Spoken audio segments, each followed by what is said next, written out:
June മാസത്തിലെ അവസാനത്തെ വീക്കിലെ trading സെഷനിലോട്ടാണ് market enter ചെയ്യുന്നത്. ജൂൺ 23 മാർക്കറ്റിലെ സ്വാധീനിക്കുന്ന ഘടകങ്ങൾ ഏതൊക്കെയാണെന്ന് നമുക്കൊന്ന് പരിശോധിക്കാം. ജൂൺ 19 മാർക്കറ്റ് ക്ലോസ് ചെയ്യുന്ന സമയത്ത് ഫോറിൻ ഇൻവെസ്റ്റ്മെൻറ്റ് ഇൻസ്റ്റിറ്റ്യൂഷൻസ് ഏകദേശം 934 കോടിക്ക് ബൈ ചെയ്തിരുന്നു. ഡൊമസ്റ്റിക് ഇൻവെസ്റ്റ്മെൻറ്റ് ഇൻസ്റ്റിറ്റ്യൂഷൻസ് 605 കോടിക്ക് ഏകദേശം ബൈ ചെയ്തിരുന്നു. വളരെ വലിയൊരു ബൈങ് അല്ലെങ്കിലും ഒരു ബൈങ് മോഡ് കാണിച്ചു എന്നുള്ള മാർക്കറ്റിന് പോസിറ്റീവാണ്. പക്ഷേ പറയാതിരിക്കാൻ വഴിയില്ല, what a fantastic move by Indian markets on last June 19. വളരെ വലിയൊരു പോയിൻറ്റിന് മാർക്കറ്റ് ക്ലോസ് ചെയ്യുകയും അതിന് മുന്നുള്ള തുടർച്ചയായ 2-3 ദിവസങ്ങളിൽ ഉണ്ടാക്കിയ ലോസ്, അല്ലെങ്കിൽ തുടർച്ചയായ പ്രീവിയസ് 2 ഡേയ്സിൽ ഉണ്ടാക്കിയ ലോസ് മാർക്കറ്റിന് റിക്കവർ ചെയ്യാൻ സാധിച്ചു എന്നുള്ളത് വളരെ വലിയൊരു പോസിറ്റീവാണ്. നല്ല ഒരു മൂവ്മെൻ്റ് ആയിരുന്നു മാർക്കറ്റിൽ ഫ്രൈഡേ കിട്ടിയിരുന്നത്. നമ്മൾ ഗ്ലോബൽ മാർക്കറ്റിലോട്ട് ജസ്റ്റ് ഒന്ന് പോയി കഴിഞ്ഞാൽ, ഗ്ലോബൽ മാർക്കറ്റ് പറഞ്ഞിട്ട് ഇന്ത്യൻ മാർക്കറ്റിൻ്റെ സിറ്റുവേഷൻ പറയാം. നാസ്ഡാക്ക് സ്ലൈറ്റ്ലി ഡൗൺ ആയിട്ടാണ് ക്ലോസ് ചെയ്തത് 98.86 പോയിൻറ്റിൽ. S&P 500 13 പോയിൻറ്റ്, ഓൾമോസ്റ്റ് ഫ്ലാറ്റ് ആണെന്ന് പറയാൻ പറ്റും. നിഫ്റ്റി പറഞ്ഞ പോലെ തന്നെ ഒരു 1.3% ഒരു മൂവ് കൊടുത്ത് 25,112 25,000 മുകളിൽ ക്ലോസ് ചെയ്തു എന്നുള്ളത് തന്നെ പോസിറ്റീവാണ്. അവിടെ നിഫ്റ്റിക്ക് സസ്റ്റെയിൻ ചെയ്യാൻ പറ്റട്ടെ എന്ന് നമുക്ക് പ്രാർത്ഥിക്കാം. നിഫ്റ്റി താഴോട്ട് വരികയാണെങ്കിൽ അത് നിഫ്റ്റിക്ക് ഒരു നെഗറ്റീവാണ്. ഒരുപാട് കാലമായിട്ട് ഞാൻ എൻ്റെ പല വീഡിയോകളിലും പറഞ്ഞ പോലെ നിഫ്റ്റി ഒരു ടൈം കറക്ഷനിലൂടെയാണ് പോയിക്കൊണ്ടിരിക്കുന്നത്. 24,500 തൊട്ട് 25,000 എന്ന് പറയുന്ന ആ ലെവലിനിടക്കുള്ള ഒരു സ്വിംഗ് ആണ് നിഫ്റ്റി തന്നുകൊണ്ടിരിക്കുന്നത്. സ്വിംഗ് ട്രേഡ് ചെയ്യുന്നവർക്ക് ഒരുപക്ഷെ ഇതൊരു പെർഫെക്റ്റ് ടൈം ആയിരിക്കാം. പക്ഷേ ലോങ് ടേം ഇൻവെസ്റ്റേഴ്സ് ഓരോ ഡിപ്പ് ഒരു ബൈങ് ഓപ്പർച്യൂണിറ്റി ആയിട്ട് കാണുക എന്നുള്ളതാണ്.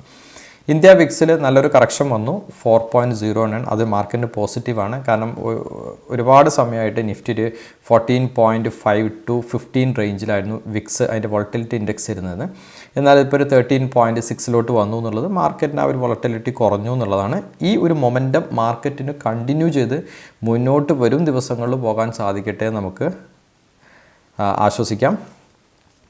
സെക്ടോറൽ ഇൻഡെക്സ് അല്ലെങ്കിൽ ഇൻഡെക്സ് പൊസിഷൻസ് നോക്കുകയാണെങ്കിൽ ക്യാപിറ്റൽ മാർക്കറ്റ് ഇൻഡെക്സ് ആയിരുന്നു ഏറ്റവും മോസ്റ്റ് പെർഫോമിംഗ് ഇൻഡെക്സ് ആയിട്ട് കഴിഞ്ഞ ഫ്രൈഡേ വന്നത് 3.25%. 200 മൊമെൻറ്റം 30 ഇൻഡെക്സ് 2.66%. റിയാലിറ്റി സെഗ്മെൻറ്റ് ഇപ്പോൾ ഈ RBIൻ്റെ റേറ്റ് കട്ടിന് ശേഷം റിയാലിറ്റി സെഗ്മെൻറ്റ് കൂടുതലായിട്ട് ഇങ്ങനെ ഒരു അപ്സൈഡ് മൂവ്മെൻറ്റ് കാണിക്കുന്നുണ്ട് 2.18%. സാധാരണഗതിയിൽ ഏതെങ്കിലും ഒരു സെക്ടർ അപ്സൈഡ് മൂവ്മെൻറ്റ് കാണിക്കുമ്പോൾ നമ്മളെപ്പോലത്തെ റീറ്റെയിൽ ഇൻവെസ്റ്റേഴ്സ് കൂടുതലായിട്ട് അതിനകത്തോട്ട് ഇൻവെസ്റ്റ് ചെയ്യും. സോ പ്രത്യേകമായിട്ട് ശ്രദ്ധിക്കുക, വാല്യുവേഷൻ നോക്കിയിട്ട് വേണം ഓരോ ഇൻവെസ്റ്റ്മെൻറ്റ് ഡിസിഷൻസും എടുക്കാൻ വേണ്ടിയിട്ട്. നിഫ്റ്റി ഇൻഡെക്സും നല്ല രീതിയിലുള്ള ഒരു കോൺട്രിബ്യൂഷനായിരുന്നു, ഏകദേശം ഒരു 1.29 1.3%. പക്ഷെ നോക്കിക്കഴിഞ്ഞാൽ കൊമോഡിറ്റി സെഗ്മെൻറ്റിലായിരുന്നു ഒരു നല്ല ഒരു പ്രോഫിറ്റ് ബുക്കിംഗ് കണ്ടത്, എസ്പെഷ്യലി സിൽവർ കുറച്ച് ദിവസങ്ങളായിട്ട് നല്ലൊരു ഹൈക്കിലോട്ട് പോകുമായിരുന്നു.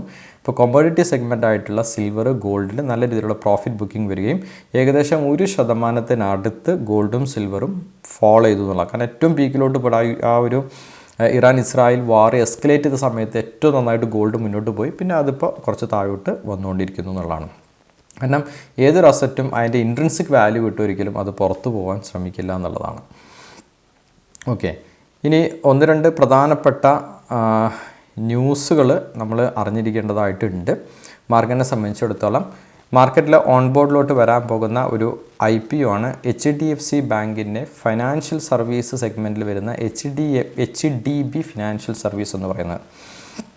നമ്മൾ പലരും കേട്ടിട്ടുണ്ടാകും വേർഡ് ഗ്രേ മാർക്കറ്റ് പ്രീമിയം എന്ന് പറയുന്നത്. അതായത് അൺലിസ്റ്റഡ് ഷെയർസ് വാങ്ങുകയും വിൽക്കുകയും ചെയ്യുന്ന സ്ഥലം. ആ ഷെയറിന് ഏകദേശം 1,200 മുതൽ 1,400 വരെയായിരുന്നു ഏകദേശം അതിൻ്റെ പ്രൈസ് ബാൻഡ് ഉണ്ടായിരുന്നത്. എന്നാൽ ആ ഷെയർ ഓൺ ബോർഡ് IPOയിലോട്ട് വരുമ്പോൾ ഏകദേശം 700 to 800 റുപ്പീസാണ് അതിൻ്റെ വാല്യൂ എന്നാണ് അറിയാൻ കഴിഞ്ഞത്.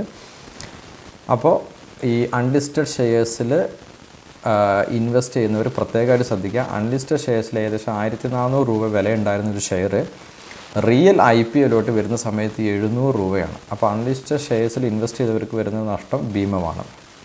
അതുകൊണ്ട് എപ്പോഴും ശ്രദ്ധിക്കുക, നിങ്ങൾ അൺലിസ്റ്റഡ് ഷെയർസിൽ ഇൻവെസ്റ്റ് ചെയ്യുന്നവരാണെങ്കിൽ അതിനെക്കുറിച്ച് കൂടുതലായിട്ട് പഠിച്ച് മനസ്സിലാക്കിയിട്ട് ചെയ്യുക. ഇപ്പോൾ നാഷണൽ സ്റ്റോക്ക് എക്സ്ചേഞ്ചിൻ്റെ ഷെയർ അൺലിസ്റ്റഡ് ആയിട്ട് അവൈലബിൾ ആണ്. ഞാൻ അതൊരു എക്സാമ്പിളായിട്ട് പറഞ്ഞതാണ്.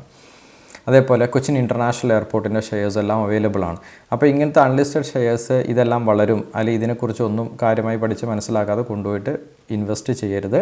അൺലിസ്റ്റഡ് ഷെയർസ് എപ്പോഴും റിസ്ക്കാണ്. അപ്പോൾ അങ്ങനത്തെ ഈ കാര്യങ്ങൾ പഠിച്ച് മനസ്സിലാക്കി ചെയ്യണമെങ്കിൽ നല്ലത്. അല്ലെങ്കിൽ അതിനെക്കുറിച്ച് പഠിച്ച് മനസ്സിലാക്കാതെ ആരെങ്കിലും എന്തെങ്കിലും പറയുന്നത് കേട്ടിട്ട് പോയി ഇൻവെസ്റ്റ് ചെയ്യരുത്. അതെപ്പോഴും ഒരു റെഗുലേറ്റഡ് പ്ലാറ്റ്ഫോം അല്ലാത്തതുകൊണ്ട് തന്നെ അതിനകത്ത് ഹെവി റിസ്ക് അവൈലബിൾ ആണ്. ഇപ്പം ഈ HDB ഫിനാൻഷ്യൽ സർവീസിനെ കണ്ടാൽ നമുക്കൊരു ബെസ്റ്റ് എക്സാമ്പിളാണ്. 1400 രൂപ ഗ്രേ മാർക്കറ്റ് പ്രീമിയം ഉണ്ടായിരുന്നത് IPOയിലോട്ട് വരുന്ന സമയത്ത് 700 രൂപയാണ് ഒരു ഷെയറിൻ്റെ വാല്യൂ എന്ന് പറയുന്നത്. നേരെ പകുതിയായിട്ടത് മാറി എന്നുള്ളതാണ്. അപ്പോൾ ഗ്രേ മാർക്കറ്റിലും ആ ഒരു കറക്ഷൻ വരും ദിവസങ്ങളിൽ വരാനുണ്ട്. ഇനി പ്രധാനമായിട്ടും മാർക്കറ്റിൽ ഈ ആഴ്ച സ്വാധീനിക്കാൻ പോകുന്ന ഒരു പ്രധാനപ്പെട്ട ഘടകം എന്ന് പറയുന്നത് ഇറാൻ-ഇസ്രായേൽ ഇഷ്യൂ ഓൾറെഡി എസ്കലേറ്റ് ചെയ്ത് നിൽക്കുന്ന ഒരു സിറ്റുവേഷൻ ആയിരുന്നു. ആ സിറ്റുവേഷനിൽ ഇപ്പോൾ കൂടുതൽ വളരെ വേഴ്സ്റ്റായിട്ട് US ഇറാനെ ആക്രമിച്ചു എന്നുള്ള ഒരു ന്യൂസാണ് ഈ കഴിഞ്ഞ വീക്കെൻഡിൽ നമ്മൾ കേട്ടത്. വളരെ യുദ്ധം എന്ന് പറയുന്നത് ഒരിക്കലും ഒരു നല്ല മെസ്സേജ് അല്ല എന്നുള്ളത് നമുക്ക് എല്ലാവർക്കും അറിയാം. എന്നിരുന്നാലും ഈ യുദ്ധത്തിൻ്റെ പ്രോബ്ലംസ് എല്ലാം പെട്ടെന്ന് സോൾവ് ആവട്ടെ എന്ന് ആഗ്രഹിക്കാം, ആശ്വസിക്കാം.